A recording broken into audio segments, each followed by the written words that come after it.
AfriKili family and Global Pack Nation, welcome to another edition of the Global Pack.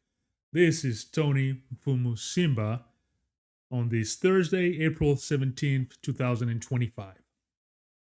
On today's show, we will discuss three topics. First, in the United States, the NAACP, the nation's oldest civil rights organization, is suing Donald Trump's administration, specifically suing the Department of Education led by Linda McMahon and accusing the DOE, so the Department of Education, of not only violating the rights of Black students, but also of totally misrepresenting the civil rights laws. Secondly, in the African nation of Ivory Coast in West Africa, there is a law that is shaking the pageantry contest known as Miss Ivory Coast. For the first time ever, the organizers of that pageantry are totally banning weaves, wigs, and all kind of hair extensions in an attempt to make a stance against standardized Western beauty standards. Well, this is causing an uproar and debates and discussions across the world. We will see what this is all about. And finally, Elon Musk continues to send misrepresentations about South Africa. Latest, he is claiming that his Starlink satellite company that provides internet across the world is not allowed to operate in South Africa simply because he is not Black. That is what he is saying. That is absolutely false, and we'll dive into it and really understand what are the underpinning of this latest misrepresentation by Elon Musk. So there you have it. Let's fasten our seatbelts, let's dive in, and let's get to work.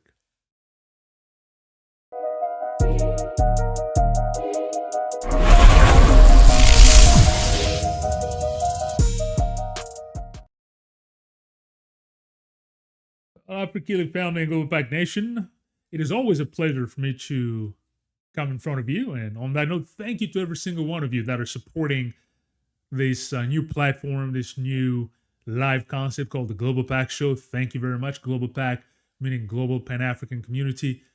I really appreciate that. And for those of you that might be new to this, that might be tuning in for the first time, who may have not yet subscribed to the channel, let me ask you to just take a moment. If you would, please click on the subscribe button.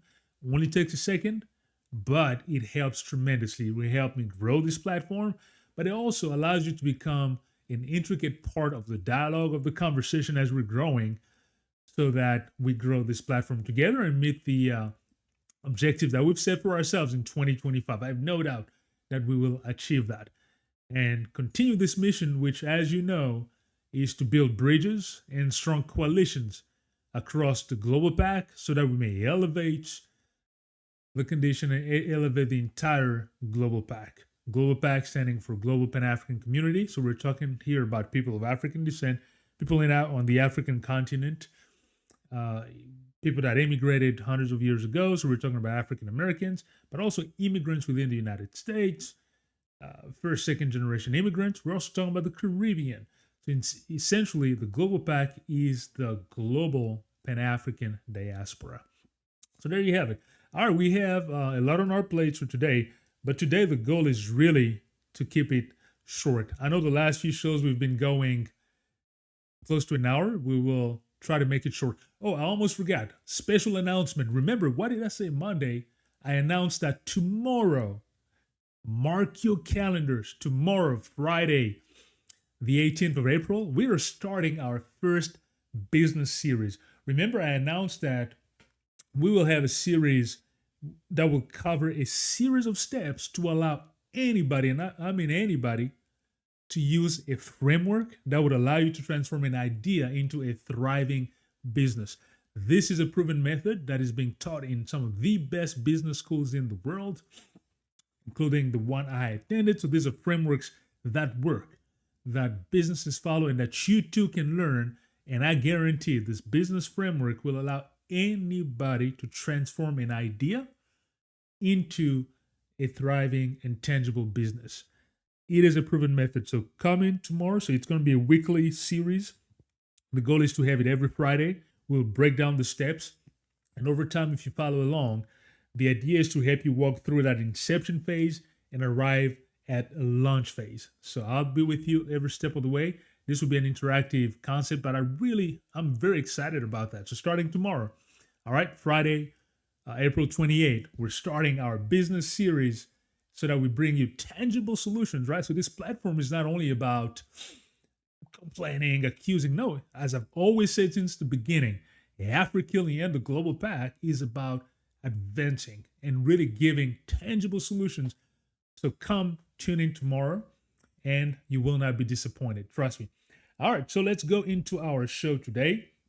All right, before we mention the three topics, or we address the three topics that I mentioned in the introduction, I want to just take a few seconds and a special mention to the country of Sudan, but also South Sudan. I think we have not mentioned that enough on this show. There's a lot of violence, unfortunately, unfolding in the world right now. We have wars in Ukraine and in Russia, people dying. There's a conflict in Palestine where Israel is continuing to kill innocent women and children in Palestine, a lot of death and violence, but that's getting some coverage. The situation in Sudan is not, if not even worse, in terms of the humanitarian catastrophe that is happening. I really want to urge you to take the time as members of the Global Pack, but even just as a human being, to understand and just look at what's happening there and maybe try to shed the light and participate in amplifying, because there's a catastrophe happening in Sudan, and there's another one on the verge of happening in South Sudan. All right, so these countries, it used to be one country, right, Sudan, but then in 2011, 14 years ago, the country split. So South Sudan became its own independent country, and then on the north, it remained Sudan. Well, on the South Sudan side, you have Salva Kiir, who's the president, who became the president since 2011 when the country became independent. And they haven't had elections since. So he's been the president for the last 14 years. He is in a conflict with Riek Machar, who is of the tribe of the Nuer. Salva Kiir is a Dinka. Remember when we were talking about different ethnicities in Africa and so on 2 days ago, I mentioned the Dinkas, also known as some of the tallest people in the world. You have some prominent basketball players, Manute Bol and others, I think, that were Dinka. But anyways, so Riek Machar and Salva Kiir are in tensions in that country. So that country is on the verge of falling into civil war again. That's in South Sudan. In North Sudan, however, there is over 150,000 people that have been killed since the war erupted again. Because you have essentially the government forces that are fighting with the RSF. That's the Rapid Support Forces. This is a group, this RSF group, that really was put together when the Darfur region was considered a rebellion. And so there was a group called the Janjaweed back then. If you've been following this region for a while, you probably have heard Janjaweed. That was a decade ago. So they committed atrocity, accused of committing some genocides even in the Darfur. Well, that force became the RSF. And lately the UN has also accused the RSF of being supported by the UAE, the United Arab Emirates. The UAE has denied that, but they're getting weapons from the outside. Well, the RSF, that is heavily armed, and the government forces have renewed the clash that has been ongoing for a while, but for the last 2 years. And so a lot of people are dying. And right now, there's a humanitarian catastrophe happening in Sudan. Displaced people are dying. So let's really keep that in our mind. This show is not about the Sudan situation, but I wanted to make sure at least to point it. Because you know what they say, right? Out of sight, out of mind. And so it is easy for us to ignore that, or not be concerned, not be empathetic, or not have any compassion for a situation such as that, because we might not see it in the news, in the regular news. But there's a bad situation happening in Sudan, like really.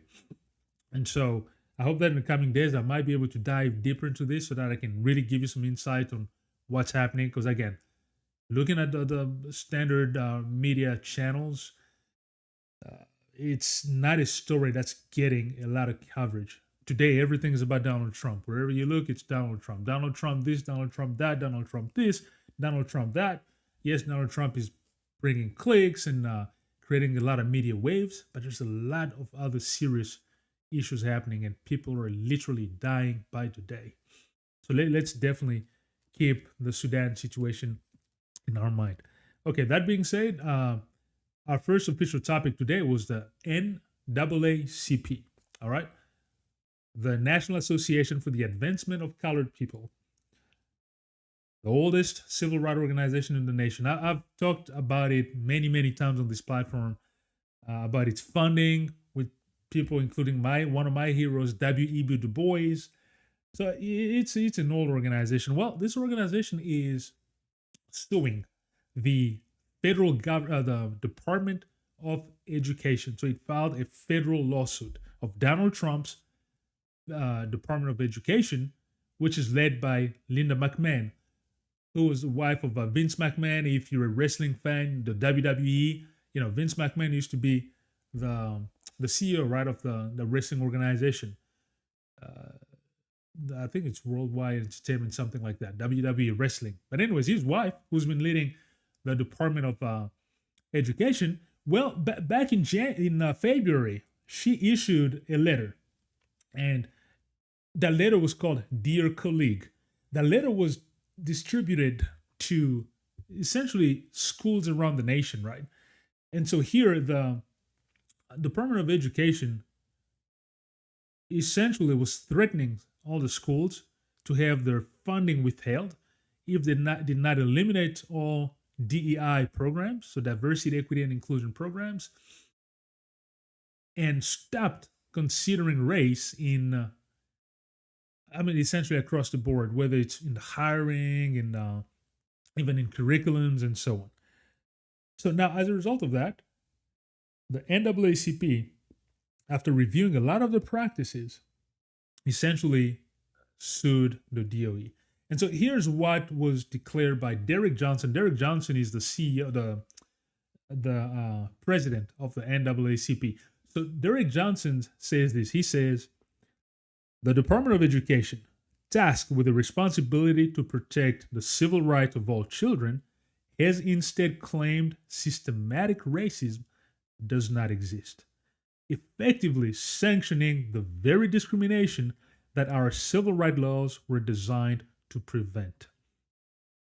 He continued saying, meanwhile, children of color consistently attend segregated, chronically underfunded schools where they receive less educational opportunities and more discipline. I'll come back to this once I'm done reading his statement.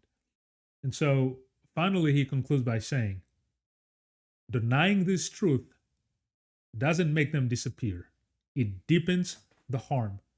We're asking the court to act swiftly to our requests, and will continue to advocate for students of color to be treated fairly and equitably. All right, so let me end up here with the statement by Derek Johnson, again, the president of the NAACP, the National Association for the Advancement of Colored People. So here, some of his statements highlight some of the things I've been saying on this platform for a while. It is amazing to me that the fight for equality, when we have, for example, the mission of this platform, but also just the sentiment or the advocacy, the activism to bring racial equality, is constantly now being spinned on its head by the far right and by some circles. We're now changing the narrative as if the activism to bring racial equality is actually bringing racism against white people, which is really very fascinating to me. And so you now have like all this entire anti-DEI measures, for example, which again, at length I've said DEI went beyond just the racial scope, right? But in the context of education, DEI policies were actually very important by ensuring that opportunity is given equally amongst educational circles. And especially when you start talking about at the younger stage, as kids are starting their education and so on, because let's face it, one of the reasons why by the time people have gone through the education system to get to their high school, graduate, and it's time to go to college, the reason why we have a lot of inequalities in terms of like performance outcomes and so on, it's because at the very beginning, opportunities are denied to Black and brown kids. Because of, for example, the way schools are funded, there are massive disparities in the education system. Anybody who denies that is just blatantly ignorant or lying or just willing not to look at that. And as Derek Johnson says, denying this truth will not make them will not make them go away, but just make worsen the problem, the harm. Segregation, we all know how it happened in the United States of America. And so it is all those systematic racist policies that systematically denied opportunities to Black and brown people that led to all the disparities that we live until this day. Those systematic issues were never adequately addressed. And you don't have to go all the way to even slavery times. Even after the civil rights struggle, we have the Civil Rights Act and so on that were passed. We have all sort of amendments that were passed. There are still Black people being denied opportunities in these countries. I've talked about redlining in previous shows and so on. So it is a fact that there was a system based on systemic racism in the United States that denied opportunities to Black and brown people. That is a fact. And because of the way essentially this nation began and later on, I talk about the civil rights movement, because of the systematic racism that created gaps from the get-go, those gaps are hard to close. And you need policies to be able to eliminate that imbalance and eliminate those gaps, because those gaps were created with policies to begin with. Those gaps were not created because of an inherent deficiency from Black and brown people, like some white supremacists would want to make you believe, as if Black and brown people have deficiencies that would allow them or not allow them to perform. Absolutely not. There are policies that are put in place to give an unfair advantage to white people and this systematically disadvantage or deny opportunities to Black and brown people. We need to recognize that. And so within education, our education system, addressing or discussing those does not in any way mean that there is racism against white people. When you have things like affirmative action that were being eliminated, well, the very existence of those laws were because there was systemic racism in this country. So I don't understand this sentiment that white people are now being attacked and unfairly targeted. Well, the white race is a danger of disappearing. And that is just such a fallacy. And so that just tells you, brothers and sisters who are watching, I mean, there's still a lot of work to do for us to arrive at an equal society where different ethnicities are given equal opportunities from the get-go. Equity. The world will always be unequal. I understand that. But the least we can do is ensure that we all have equal opportunities. And today we do not. And that's because, again, policies were enacted, and we need policies to ensure that equity can be achieved on many different bases, including on the basis of race. And all these quotes of, well, the US had a black president, so racism no longer exists. You have black people in such and such, stratosphere. That is, those are anecdotal. If you look at a macroeconomic standpoint, the inequalities are well established. I mean, you look at, let's just stick with education, right? Ivy Leagues that for the longest did not even allow black and brown people to attend.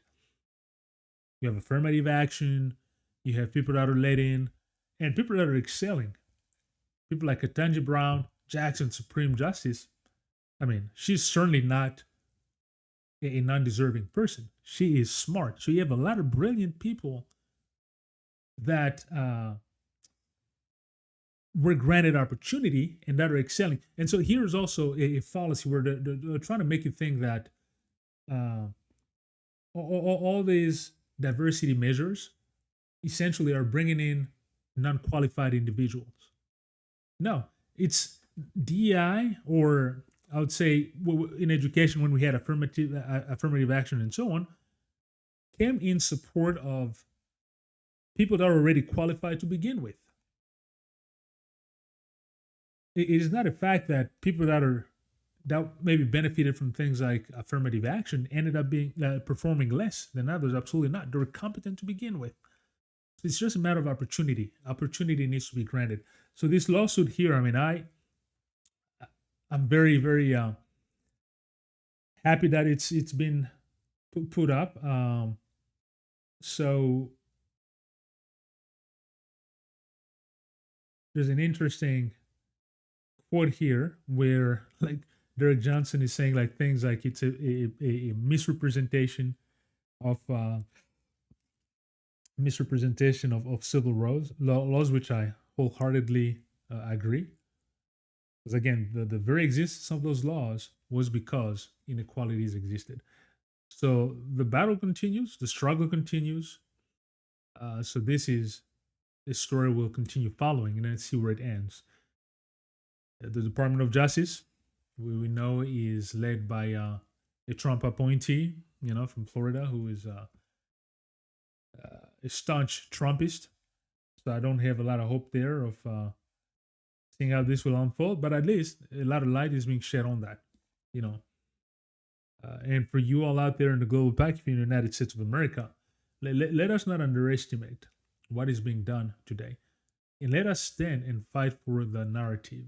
To let us fight to continue advancing the cause, because the danger here is that allowing this narrative to be shifted on its head, where oppressing systems are now being hailed as good systems, we are risking taking the country back. Make no mistakes about it. We're risking taking the country back. All these claims that these laws are, eliminating all these equity and equality measures is supposed to bring the country forward? Absolutely not. So the fight continues. Racial equality, we still have a long, long, long way to go to achieve that in the United States of America. But let us not despair. Let us not despair. There's progress being made. That is a fact. But more progress will still need to be made, and we cannot stay silent in the face of what is happening today in this very toxic environment. Very toxic environment. So there you have it. All right. So let me move on to our second story today. Our second story comes from Ivory Coast. Well, maybe on a lighter note, this has to do with Miss Ivory Coast, right? The pageantry. This to me is interesting because Ivory Coast, it's a country in West Africa. Well, for this year's version of the pageantry, they have decided for the first time ever they've issued rules that are shaking the event on its core. So they have banned the use of wigs, weaves. So you have wigs and then you have weaves, extension, because they want to promote natural hair. And so this has only happened once before, where in that same country's pageantry, Miss Ivory Coast, back in 2022, the person who had won that contest, her name was Marlene Kanikwasi. And she had natural hair when she won. All right. So her hair was 100% natural and she won the contest.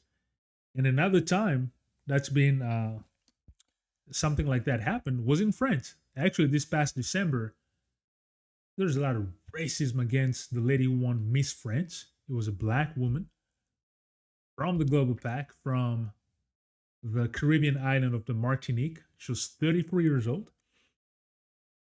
You might remember her name. Her name was Angélique Angarni Philopon. Angélique. Not only was she 34 years old, but she had an afro, natural hair. And so she won Miss France, and that just created there was a lot of hatred and abuse online and saying she's not French enough. But anyways, those are the only two times chronicled where you have people winning very significant pageantry contests with features that are authentic and natural to black people. That speaks to me. I mean, as you can see, one of the things I like on this platform, right? What am I saying here? There's a reason why I'm always wearing this thing that says, be yourself, because I strongly believe in that. We are beautiful the way we have been created. Now, this story is a bit lighter compared to what we talked about in how I started the show, but this is nevertheless very important.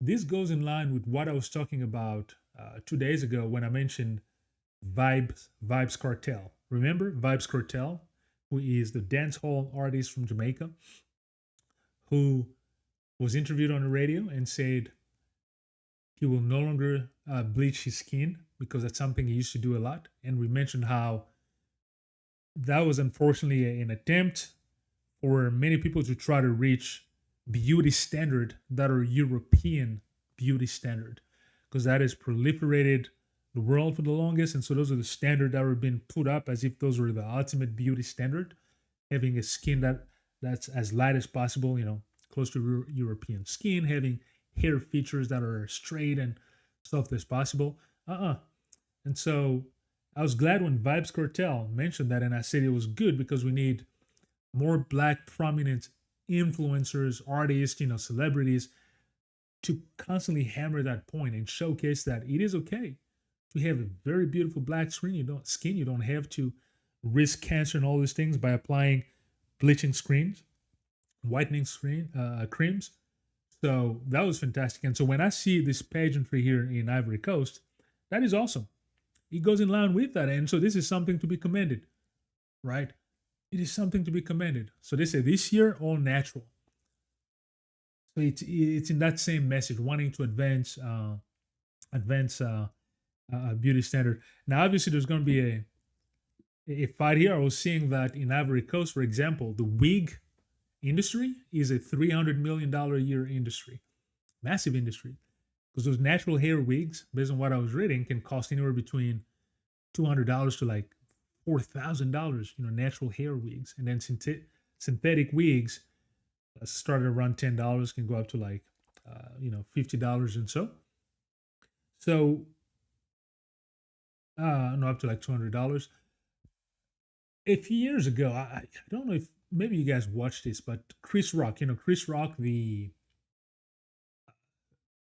African American comedian, a few years ago, he had a documentary that was talking about the hair industry, right? How the wig industry, but also the straightening hair industry, the hair product industry, how those were industries that were heavily targeting black people, that really had only one objective, is to help black people meet like European beauty standards. but how there were billions of dollars generated by that industry, taking uh, dollars from black people, but those industries were not even led by black people. You had Indians, you had Southeast Asian, Korean, and so on, leading those industries. But uh, and those were like destructive industries in the long term, because on one end, it continues advancing the notion that black features are supposedly not beautiful, but because you have to meet white beauty standard. When in fact, my view on this platform is that humans are all beautiful the way they are. A black person is beautiful the way the person is. A white person is beautiful the way the person is. An Asian person is beautiful. You're Indian. You know, I mean, those are subjective standards, anyways. So we've allowed for too long to have one westernized perception to be pushed, and we created a narrative around that that's what beauty is, when in fact it's not. To really be yourself, as I like to say on this platform. All right, be yourself. Let's be proud of who we are, the way God has created us. Uh, Black people are very, very beautiful, and I'm glad to see that in this pageantry.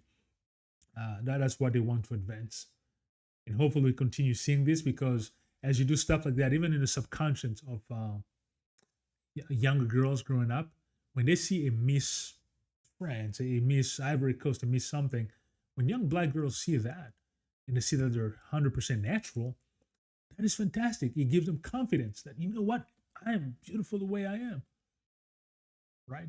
Instead of constantly seeing, as we've seen for centuries and so on, where it's this European beauty standard that's been elevated as the only beauty standard, and so people who don't meet that try to use all kind of chemicals and so on to try to reach that standard. No, let's elevate each other the way we are. All right.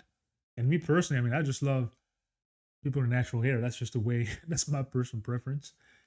So knowing that more black women are also starting to seeing this standard and aspiring to that, it's a beautiful thing. All right, I'm going to move on to our last topic. Just moving on fast, as I promised at the beginning of the show.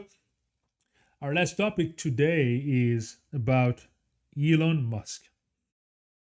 The South African Elon Musk. What can I say? This guy has been causing a lot of problems for Africa. Not only Africa, but I guess for the world, because even in the US, he's been leading the Doge, Department of Government Efficiency. You know how he is massively unpopular. There's the election in Wisconsin Supreme Court, where Elon Musk poured over $100 million, I think, but Republican candidates, they backed, lost. Which, by the way, is another twist to me. It's crazy how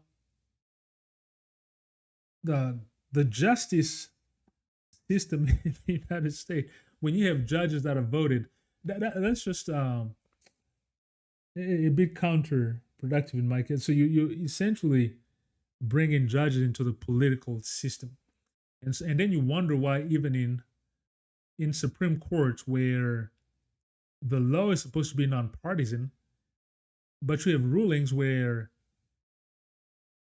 the judges follow party line, which is kind of like a contradiction in a sense. Because does that mean there's a different law for Democrats and a different law for Republican? That is something that to me is just an inherent problem. When the political affiliations and political party lines are apparent in the judicial system, yeah, well, it is what it is. But anyway, so Elon Musk uh, went on X, right? So former Twitter, he's now the owner of X. He has over 200 million followers, and he just said another lie on X.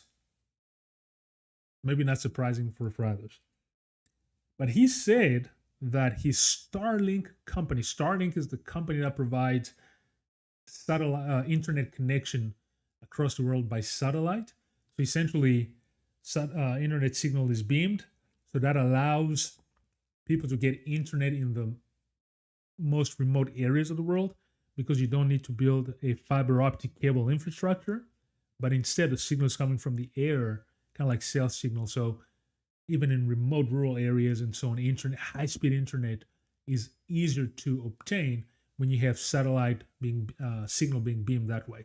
So Starlink, here's the company that, for example, I think is providing internet in Ukraine, for example. And Starlink is providing satellite connections in over 20 African countries. The first one was Nigeria in 2023, so only a bit over 2 years ago. And now they're in over 20 countries, so it's proliferating fast. Well, in South Africa, the country of birth of Elon Musk, Starlink does not operate. He's not providing internet. And so Elon Musk went on Twitter, on X, to say that the only reason he is not allowed to operate Starlink in South Africa is because he is not black. That is a gross, a disgusting statement and manipulation by Elon Musk. And I'll explain why. This, in South Africa, you have essentially black empowerment laws, which is true. But across many different countries, even in Asia, you have laws that are called local contents. So local contents laws are laws that are typically established to help local industries, local entrepreneurs, local companies to grow in strength. And so those local content laws typically say that if you're a foreign company, you're coming to operate within that nation, well, a certain percentage of that company needs to be held by local companies. So that's the local content. So you try to reinforce employment, transfer of knowledge within local countries. So South Africa is no different than many other countries in that sense. And when you also consider the horrendous apartheid regime in South Africa that just shut black people out of the economy for so long, it is only understandable that South Africa requires foreign companies to have at least 30% of ground operation to go to historically disadvantaged population, so primarily black people. So that is normal. So when Elon Musk says that he is not allowed to operate because he's black, well, he's gonna maybe hide behind the fact and say, well, if he was black South African, he would not have this problem. Yeah, if he was black South African, it's true, he would not have this problem. But it does not mean that just because he's not black or black South African, that he cannot operate in South Africa. So that's a lie. And that's what he said in his statement. He said he's not allowed to operate because he's black. No. Microsoft, have you heard of that company? The internet giant, the computer giant? Well, Microsoft is operating in South Africa. Is Microsoft held by a black person? No. Yet Microsoft is functioning in South Africa. You have over 600 American companies that are operating in South Africa, not held by black people. So Elon Musk is a liar when he says that the reason why he's not operating in South Africa is because he is not black. That is not true. Not true at all. That is a lie. Local content laws, that's a different ballgame. His problem is that he does not want to relinquish 30% of the operations on the ground to essentially black people on the ground in black companies in South Africa. That is his thing. So I can understand him coming out and maybe talking against local content laws. That would be a different ballgame. But to come and manipulate the audience, saying that it's racism that's preventing him to operate, it's because he's not black. That is disgusting, honestly. That is very, very disgusting to manipulate people that way. And that's, I mean, the more Elon Musk is advancing, the more this theories about him being racist are becoming more and more true. That is ridiculous. That is absolutely ridiculous. As a matter of fact, ICASA, which is the uh, uh, let me see. ICASA, it's the Independent Communication Authority of South Africa. They've said, well, Starlink has not even applied for a license. They've not. So, had he applied and had he been turned down, it would have been a different ballgame. But he has not even applied for a license to operate in South Africa. And yet he's saying that the only reason why he's not allowed to operate is because he's being black. Now, the reason why he's not applied, because he does not want to abide to the local laws, to the local contents laws. So this is manipulation, and this is the same sort of manipulation when Elon Musk was essentially pushing Donald Trump to issue all these executive orders to bring in Afrikaners, white South Africans, as refugees in America, because it was advancing the narrative that white South Africans are facing genocide in South Africa, which is absolutely not true. Just another blatant lie, when in fact in South Africa, the white minority owns the majority of agricultural land, over 3/4 of the land. White South Africans are still more privileged economically than black South Africans. All that is not saying that. And so I think this is just Elon Musk wanting to apply pressure here for him to get all these to be exempt from the local content law. That's why he's waging this campaign against the South African government about racism and so on. He has a business interest incentive behind that. But it is ugly to paint the whole country that way. It is disgusting. If you want more proof for that, look at Lesotho. Remember when Donald Trump said Lesotho, a country that nobody has heard of? Well, Lesotho also had local content laws. Guess what happened this past Monday? Well, Lesotho, that had been refusing to give Starlink rights to operate in Lesotho because of local content laws. Well, with the pressure from the Trump administration, guess what? Lesotho just opened up, say, oh, no, Starlink can come and operate this past Monday. Starlink was granted license to operate in Lesotho without any of the local content requirement met. As a matter of fact, the civil society is a bit upset. That came after all the pressure campaign, with Elon Musk directly benefiting from that. That is ugly.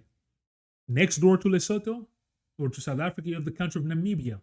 Remember, Namibia is the country where Peter Thiel, who was Elon Musk's friend, and they were all co-founders of PayPal and so on back then. Remember, that's the country where Peter Thiel went to boarding school secondary education in a school that was still celebrating Adolf Hitler's birthday in Namibia. That's where Peter Thiel grew up. And Namibia was essentially part of the German protectorate. It was southwestern Germany. That's how it was called. And that's where Germans committed a genocide against like the Bororo people and so on. And Germany had to come out and apologize for the genocide. So in that country, they have a local content law of 51%. It's not even 30% as in South Africa. It's 51%. That has to be, was it 49? Close to 50% local content law. And they're also not wanting to give Elon Musk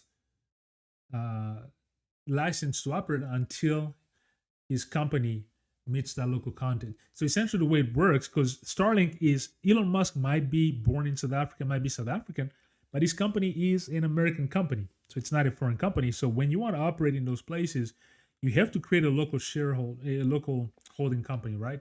To create a local entity, and then the ownership of that local entity is in part you, the American company, and the other percentage is the local company. That's the way local content law operates. But in Namibia, he also does not want to do it. And they're applying pressure from the Trump government. So we have somebody here in Elon Musk who is blatantly lying, blatantly misrepresenting the situation. He is using some of this racism and white supremacy sensitivities and using the power of the US government, manipulating that to personally benefit on a business standpoint. That is disgusting. Absolutely, absolutely disgusting. So well, let's see what will happen with this. But understand that, oh, I mentioned Lesotho, Somalia also last week granted license to operate to Elon Musk. And Australia, Somalia had experienced a lot of bombardment with because you have the Al Shabaab terrorist group, and so the Trump administration was behind some bombardments, some bombing over there, and now Somalia just comes out and says, "Oh no, we grant Elon Musk Starlink's access to operate." So, you know, but all this also to show you that brothers and sisters in the global pack. You have all these companies. Yeah, Elon Musk is originally from South Africa. He's born there. He grew up in South Africa. But the reason why he's engaging into all these shady tactics is because there's a massive market in the entire African continent.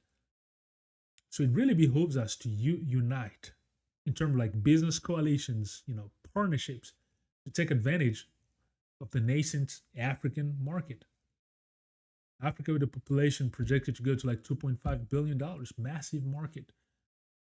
So we really need to organize ourselves and take the economic reins of the continent, because as I like to say, a strong Africa will be to the benefit of all Black people around the world.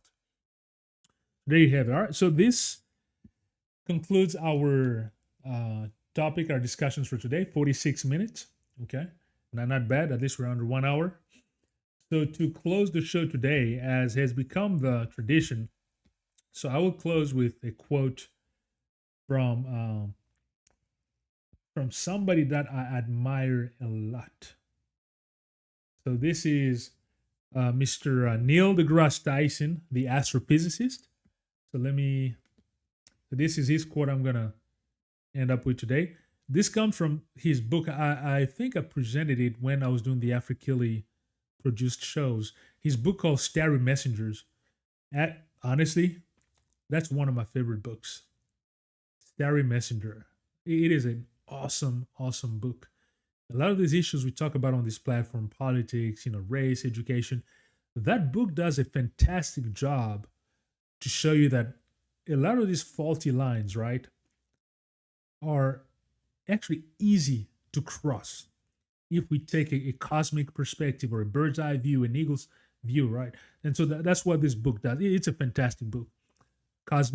Starry Messengers. I think I have a copy here. Yeah. So this book, Starry Messenger by Neil deGrasse Tyson.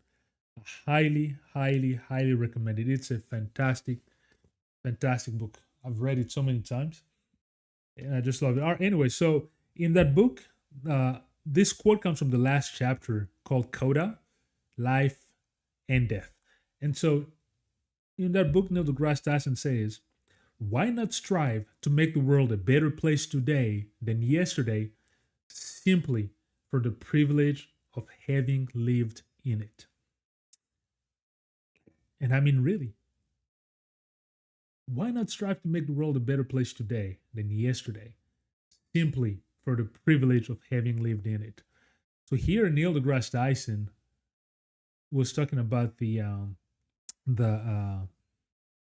preciousness, right, of life, of how precious life is, because he's going about all the different combinations, how it is so intricate for us to be alive, and how fortunate we are because of that. So just because of that, it's worth fighting and striving to continuously make the world a better place. I strongly, strongly believe in that. This whole be yourself, as I like to say here, right? Okay, which hand? Right here. Be yourself, as you can see on my shirt. It's all about that. This platform's mission of creating coalitions, bridges across the global pack, it's about making the world a better place than what we found it. Because it is a fact to me, and if you're just reasonable, you see this world has created massive inequalities that don't have to exist. We've created a lot of chaos, a lot of poverty. There's weapons of mass destruction being created. There's wars left and right. I mentioned Sudan. There's Israel bombing innocents in Palestine. You have Ukraine. You have with Russia. You have Russia killing several innocents this past Sunday during Palm Sunday, and so there's so many wars, so much destruction. And then you have racial inequalities, a total social fabrication, where we took things that were not even the basis of difference, skin color, and we created system to just separate people, to deny people with darker skins opportunities in this system of oppression that was being created. So there's a lot of work to be done, but it is worth doing, because the more we get towards an equal society where a lot of these systematic barriers are eliminated, I strongly believe the better it will be for humanity, because we have a lot more different perspectives that will be part of creating solutions, and we'll arrive to a far, far better world. I really strongly believe that. All right, folks, so I will end up here for today. As I like to say, remember, we are a beautiful people, we're strong people, and we're very capable people. Don't let anybody convince you otherwise. More importantly, we are the global pack. So until next time, peace be with you. Asante sana, which means thank you in Swahili. And remember, we are the global pack. Thank you very much. Tune in tomorrow for the start of our business series, which will come to you once a week on Fridays. And we will talk about the steps, proven frameworks taught in some of the best business schools in the world to help you turn your idea into a tangible and successful business. Proven methods. I'm so excited. So hopefully you'll tune in tomorrow. Thanks again. We are the Global Pack. See you tomorrow. Bye-bye. Thank you for tuning in.